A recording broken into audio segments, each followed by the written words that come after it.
અને એટલા માટે આપણે મહાપુરુષે બહુ સુંદર ઈશારો કર્યો છે સાહેબ. અરે અરે જીવનમાં સદગુરુ એટલે પરમ તત્વ છે. અને એ તત્વ કેવું છે સાહેબ? એ કોઈ સદગુરુ ચરણમાં જઈએ તો 100% સાહેબ આપણને એ વસ્તુની પ્રાપ્તિ થાય.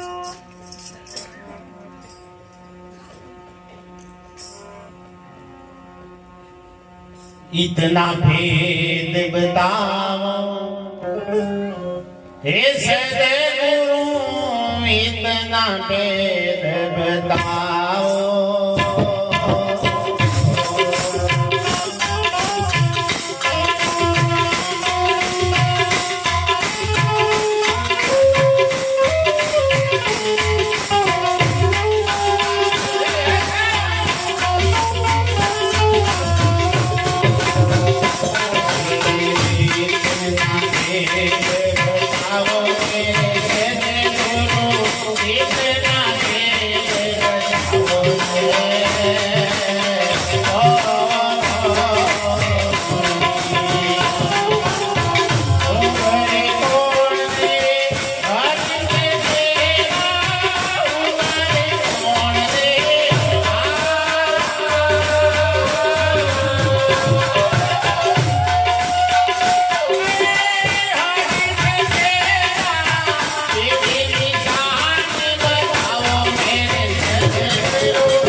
इतना भेद बताओ मेरे सदगुरु, इतना भेद बताओ હું શું કોણ ને હરી છે કેવા?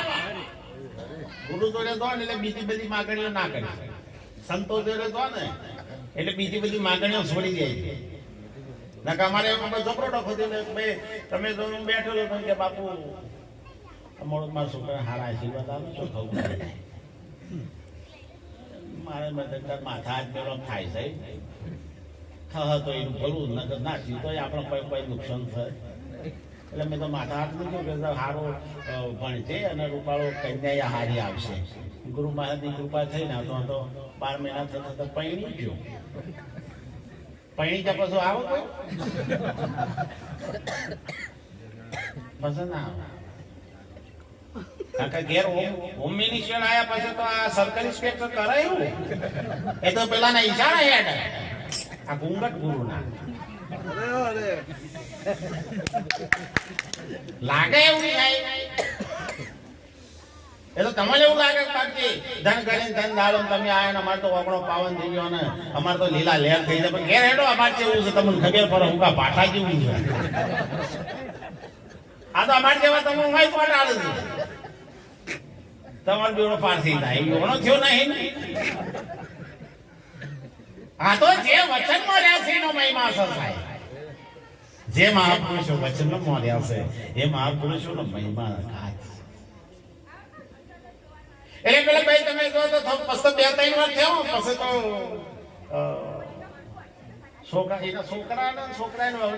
છોકરાને લઈને આવી કે બાપુ આના માથા હાથ પેલા મેં કીધું આ કોણ એટલે કે તમે આશીર્વાદ આપતા લગ્ન થઈ ગયું ને હા એ અને નો આરે ક્યાંક 5 વર્ષે આવ્યો ભાઈ. એટલે કે બાપુ પછી ટાઈમ નતો મળતો ને આગળ પાછું કર્યામાં ઊંચો જ ના આવ્યો. સમજાય શું કહું છે મેં કે તારા હવે હું કરવા આવ્યો એટલે કે આમાં ટીનો હમો નહીં રહેતો ને એટલે માથા હાથ પેલો થોડો હમો પાકવા. મેં કીધું મેં તો પેલા તારા હાથ ના મેળ્યો ને તો નિરોધ હતી. આ એક તારો હાથ મેળે નાખી જિંદગી પથારી થઈ. બાપુ આમ છે બાપુ તેમ છે બાપુ આવા છે બાપુ તેવા છે. આ એક વખત હાથ મેળીમાં દશા બગાઈ નાખી દીધા. એના ગુરુએ મહાપુરુષો કહે છે ગુરુએ નિર્માણ અવસ્થા સાહેબ કોઈ પણ વાતનું બંધન ના હોય. એ આવે તો યાર ને ના આવે તો યાર ને જાય તો યાર ને ના જાય તો યાર પણ વચનમાં છે. આ તો ગુરુના આશ્રમમાં તમે જો તો 2-3 ચેલા ગયા અને પાછું બાપુ તો રાજી થઈ જાય કે બાપા આયા બહુ સારું કહેવાય ભાવ ચા પાણી કરાવે પછી કહેતા બાપુ અમે જવા તો આ ભજન છે ઉદાહરણ બાપુ આવું છે સત્સંગ સારો થવાનો 2 શાંતિ સ્વામી મહિને પણ કે હારો બાપુ આમ તો હું રોકાવ પણ મારે તો ઘેર કીધાવ ના આવ્યો. હા લારા ચોકન છે આ કીધાવાના મોહન એમ થઈએ તો હંગાતે આવશે એ હંગાત આવે કોઈ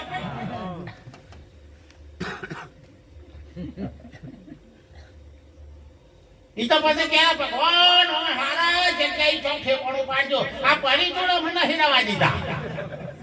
ઠેકોણું તો સારું નતું પરી આ વણા જેવું ઠેકોણું વળી છે હું પાછું માણાના અવતાર મળ્યા પછી ના જેવું એક ઠેકોણું નહીં થાય. બાકી બીજા બધા લાય ને એટલા માટે મહાપુરુષો કહે છે ડોલ કરતા મનુષ્ય કર્યો ભૂલે છે કે ના પહોંચ. ગુરુની ભક્તિ વગર બરી તારી નાખી ને આવડી નાવડી નું સોરા કરી દે તો આ ચોપાડી ભગવાન નું નામ ના હોય હે આયો ઘણા માં કે જય ગુરુ માં કે હા કે જૈસે કૈસે કે હોવા મે તારા મોઢામાં દિવાળી પણ બાદ માનું તો નામ ના લઈ શકતા હોય ને તો આવા નુકરાનો મૂઢવાઈ ના તો હું તો કહું છું. એના ઘરનો પાણી તો ઠીક ને પણ એનું મૂઢિયા ના જોવાય. નુકરાના સંતિ દોષ ગણું લાગે જાણો આત્મા હત્યા. પરમાત્માનું નામ ના લઈ શકતો હોય. આ બધા સદગુરુના કોડિયા છે એ તમને નામ લેવા ને લેવરાવા આવે. તમને એવું લાગે છે પણ સંભળાવા આવે છે ના અમારા બીજું કહી ના જાય એટલે ચોખ્ખું કરવા આવીએ છીએ. તમારા થાય ના થાય તમારી જવાબદારી ભાઈ. દિવાળી આવે ને તમે સારો ફેવર ફેવર કરો અને પછી આખો વરહમાં હાવેણી ના ફેવરો તો પછી બાહો થાય ના હોય ઉચેરીઓ થાય. એ તો અમુક વસ્તુ 12 મહિને ફેદાય, બાકી તો રનિંગ ચાલે ને અને રનિંગ ના કરો તો એમાં ખાઈએ ના આપો. રોજ ધોવાનો વાહનો એ 12 મહિને ધોવાનું કે ચાલે આ તો માથું કમાય આયા બ્રહ્મ પેલો એ ખપકાય અમે હું કહીએ તારે બ્રહ્મ લટકા કરે પાસે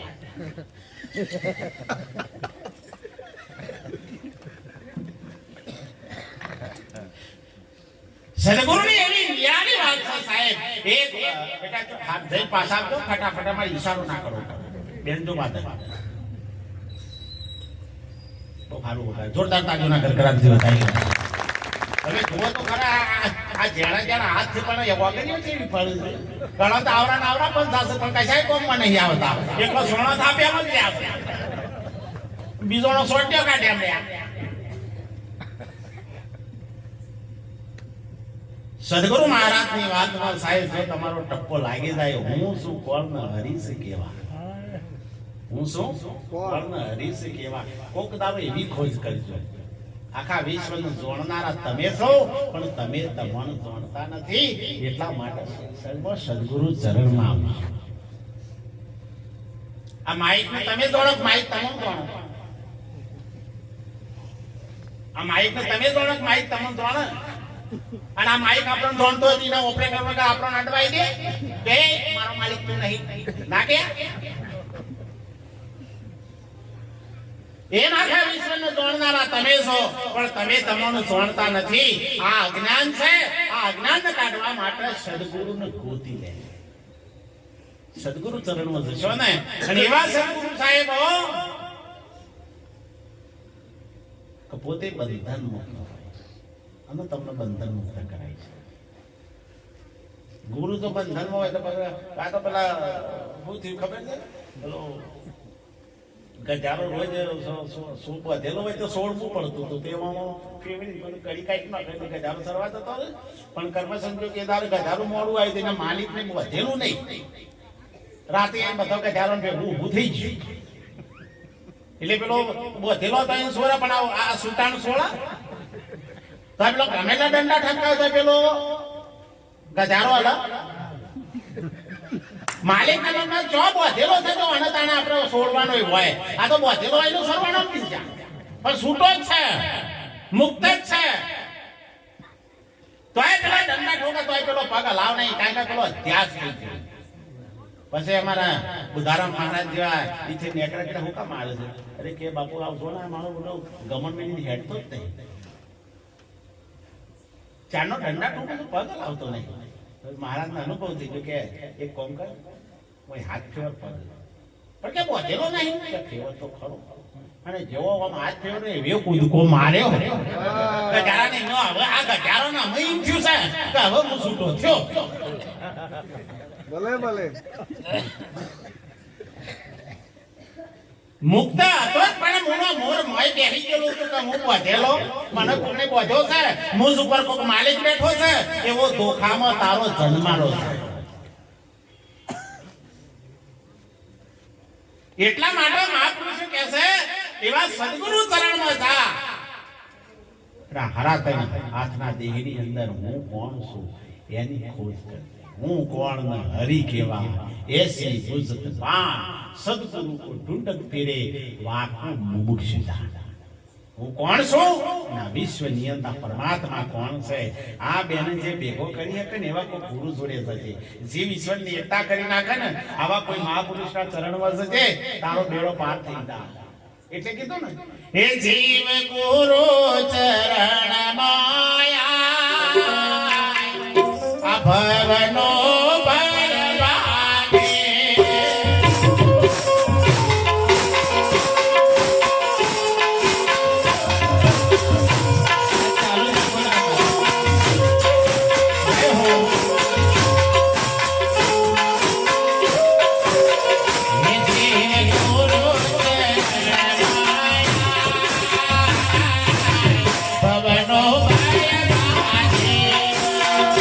Steve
મહાપુરુષો